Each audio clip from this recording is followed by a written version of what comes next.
ఆంధ్రప్రదేశ్లో law and order లేదన్నారు మాజీ మంత్రి అంబటి రాంబాబు. విజయవాడలో అంబేద్కర్ విగ్రహం వద్ద జగన్ పేరున్న శిలాఫలకాన్ని ధ్వంసం చేయడంపై గుంటూరు లాడ్జి సెంటర్లో నిరసన తెలిపారు. ఆ దుశ్చర్యకు పాల్పడింది టీడీపీ వారే అని అంబటి ఆరోపించారు. జగన్ శిలాఫలకాన్ని తిరిగి ఏర్పాటు చేయాల్సిన బాధ్యత ప్రభుత్వంపై ఉంది అని చెప్పారు ఆయన.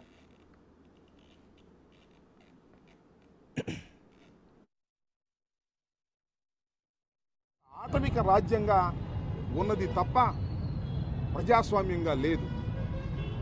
ఇది బాబాసాహెబ్ అంబేద్కర్ రచించిన రాజ్యాంగం ప్రకారం దేశమంతా నడుస్తూ ఉంటే ఆంధ్రప్రదేశ్ మాత్రం రెడ్ బుక్ రాజ్యాంగం నడుస్తూ ఉన్నట్టుగా అర్థమవుతా ఉన్నది. నిజంగా బాబాసాహెబ్ అంబేద్కర్ని గుర్తుపెట్టుకొని జగన్మోహన్ రెడ్డి గారు ముఖ్యమంత్రి అయిన తర్వాత ఒక ఆలోచన చేసి ఒక స్మృతివనాన్ని నిర్మించాలనేటువంటి ఉద్దేశంతో ప్రభుత్వం తరపున 125 అడుగుల ఎత్తు కలిగినటువంటి అంబేద్కర్ విగ్రహాన్ని విజయవాడ నడిబొడ్డులో ఎంతో వ్యయ ప్రయాసాల కోర్చి ప్రభుత్వం దాన్ని నిర్మించింది, ఘనంగా ప్రారంభించింది. మనం విజయవాడలో ప్రవేశించేటప్పుడు మొదటిగా తల ఎత్తి చూస్తే కనపడేది బాబాసాహెబ్ అంబేద్కర్ విగ్రహం. అలాంటి విగ్రహాన్ని ఆవిష్కరించి ప్రారంభించినటువంటి జగన్మోహన్ రెడ్డి గారిని కొనియాడవలసినటువంటి ప్రజాస్వామ్య దేశంలో నాకు అర్థం కాల. రాత్రిపూట లైట్లు ఆర్పేసి, చాలా పోలీస్ బందోబస్తు ఉంటుంది ఆ స్మృతివనానికి, లైట్లు ఆర్పేసి దుండగుల్లాగా ప్రవేశించి వాటిని తొలగించేటటువంటి కార్యక్రమం చేశారు ఆ గుర్తు తెలియని వ్యక్తులు. అంటే వారు ఖచ్చితంగా తెలుగుదేశం పార్టీ వారు అని మేము ఇవాళ ఆరోపిస్తున్నాం. చంద్రబాబు నాయుడు గారి ప్రమేయంతో, లోకేష్ గారి ప్రమేయంతోనే ఈ సంఘటన జరిగింది. అలా జరగలేదు. ప్రభుత్వానికి సంబంధం లేదు, చంద్రబాబు నాయుడు గారికి సంబంధం లేదు, లోకేష్ గారికి సంబంధం లేదు. అయితే దాన్ని ఖండించాలి. ఖండించి మళ్ళా జగన్మోహన్ రెడ్డి గారి పేరుని అక్కడ మళ్ళా ప్రతిష్ఠింప చేయాలి. అలా చేసిన రోజును మాత్రమే ఇవాళ ఈ ప్రభుత్వం మీద ఉన్నటువంటి మరక పోతుంది.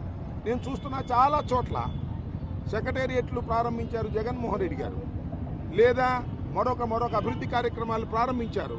వాటన్నిటినీ పగలగొడుతున్నారు, వాటన్నిటి మీద దాడి చేస్తున్నారు. ఏమిటి అన్యాయం అని అడుగుతా ఉన్నా, ఏమిటి ఆటవిక రాజ్యం అని అడుగుతా ఉన్నా. జవహర్లాల్ నెహ్రూ గారు నాగార్జున సాగర్ నిర్మాణం చేసి ప్రారంభించారు. ఇవాళకి వెళ్ళినా అక్కడ జవహర్లాల్ నెహ్రూ గారి పేరు ఉంటుంది. పాల్గొట్టేస్తారా? మోడీ గారు వచ్చారు కాబట్టి పాల్గొట్టేస్తారా? లేదు, చంద్రబాబు నాయుడు గారు ప్రారంభించిన సంఘటనలు చాలా ఉన్నాయి, అవన్నీ పగలగొట్టేస్తారా? పగలగొట్టేయాలా? ఏమిటి దారుణమైనటువంటి ఒక సాంప్రదాయాన్ని ఇవాళ తెలుగుదేశం పార్టీ అధికారంలోకి వచ్చిన తర్వాత తీసుకొచ్చారు.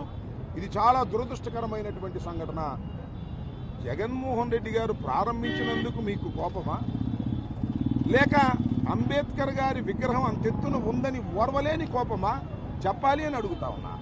ఇవాళ ఆ స్మృతివనంలోకి ప్రవేశించి జగన్మోహన్ రెడ్డి గారి అక్షరాలను తొలగించే ప్రయత్నం చేశారు అంటే అది జగన్మోహన్ రెడ్డి గారి మీద దాడి కాదు, అది బిఆర్ అంబేద్కర్ విగ్రహం మీద, స్మృతివనం మీద దాడిగా భావించాలి. ప్రజాస్వామ్యవాదులందరూ, ముఖ్యంగా అంబేద్కర్ విధానం పట్ల విశ్వాసం ఉన్నటువంటి ప్రతి ఒక్కరూ దీన్ని ఖండించాలి. ప్రభుత్వం వెంటనే ఆ అక్షరాలను అక్కడ పునఃప్రతిష్ఠించాలి. లేకపోయినట్లయితే దీనికి కారకులైనటువంటి వ్యక్తులు చంద్రబాబు నాయుడు గారు, లోకేష్ గారు అని అనుకోవాల్సి ఉంటుంది. కాబట్టి తక్షణమే ఆ చర్య తీసుకోవాలి. ప్రభుత్వం దీన్ని ఖండించాలి, ప్రభుత్వం దీన్ని పునరుద్ధరింప చేయాలి. ఇలాంటి ఆటవిక చర్యలు ఇంకా కొనసాగుతున్నాయి. 2 సంవత్సరాలు 2 మాసాలు అయిపోయినప్పటికీ కూడా లా అండ్ ఆర్డర్ లేదు. ఇలా దారి దోపిడీలాగా కిడ్నాపులు చేస్తున్నారు, లేదు దాడులు చేసి విగ్రహాలను పగలగొడుతున్నారు. రాజశేఖర రెడ్డి గారి విగ్రహాలను తగలేశారు, పగలగొట్టేశారు. జగన్మోహన్ రెడ్డి గారి పేర్లు తొలగించేటటువంటి కార్యక్రమం చేస్తున్నారు, సుత్తులు పెట్టి కొడతా ఉన్నారు. ఏమిటిది అని అడిగితే హోంమంత్రి గారు మాట్లాడితే ఎక్కువ మాట్లాడతారు, లేకపోతే మాట్లాడరు. ఈ రెండే.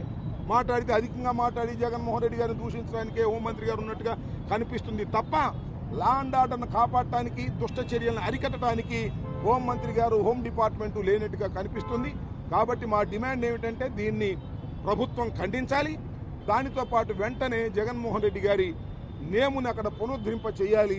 మీకు గిల్టీ లేకపోతే, మీరు అలా చేయకపోతే దానికి బాధ్యులు మీరేనని మేము భావించవలసి ఉంటుందని ఈ సందర్భంగా చెప్పదలుచుకున్నాం. దానికి సంబంధించి ఇవాళ వైఎస్ఆర్ కాంగ్రెస్ పార్టీ తరఫున మేమందరం వచ్చి ఇక్కడ అంబేద్కర్ విగ్రహానికి పాలాభిషేకం చేసి నిరసన తెలియజేయాలనే ఉద్దేశంతో మేమందరికీ వచ్చాం.